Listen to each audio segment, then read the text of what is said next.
continuation of our thought from yesterday on the broadcast. We're talking about Jesus and the law and obeying civil authority and that type of thing. Of course, when you read about how that Jesus went to the temple and with a scourge and a whip, he ran people out of there. He said, well, how does that fit? I said, well, he was doing what, as God would lay that on his heart to cleanse that which was God's, and that's the way he viewed it. But then I think about a time when they were, when I say they, I'm talking about the scribes and the Pharisees and the Sadducees, this same bunch of people that was always after Jesus, trying to trip him up, trying to bring some way or another to disrupt the ministry. And they started working on Peter. And they started saying to Peter, they said, your master doesn't pay his taxes. And that was troubling Peter. And Jesus sensed it. And so he says to Simon Peter, he said, I'm interjecting here, but basically I realize this is a concern to you. So I'll tell you what I want you to do.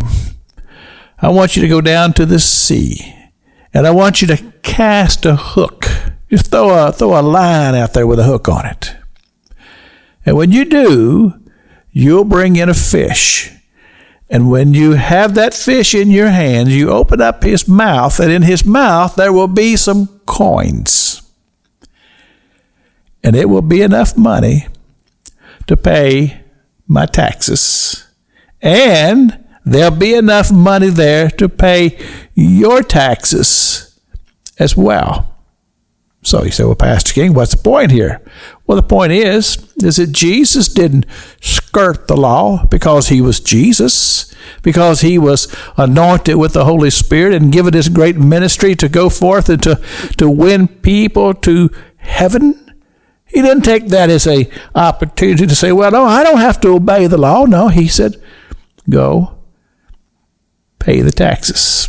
And you remember when they brought the coin to him, and they asked him, "This is who is this?" And he said, "Render unto Caesar that which is Caesar's, and render to God that which is God."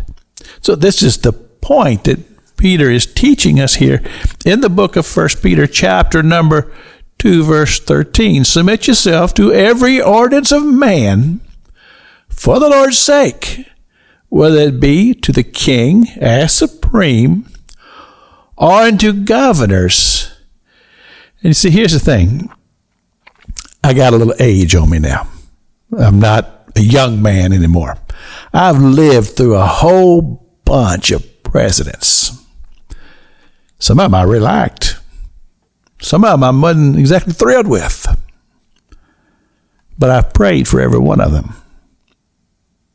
And I said, Lord, use them for your glory and for good for our nation, because this is what I'm commanded to do. And this is a part of the teaching and the commandments as a follower of Jesus Christ that I obey. This is Pastor Jack King with the gospel on the radio broadcast.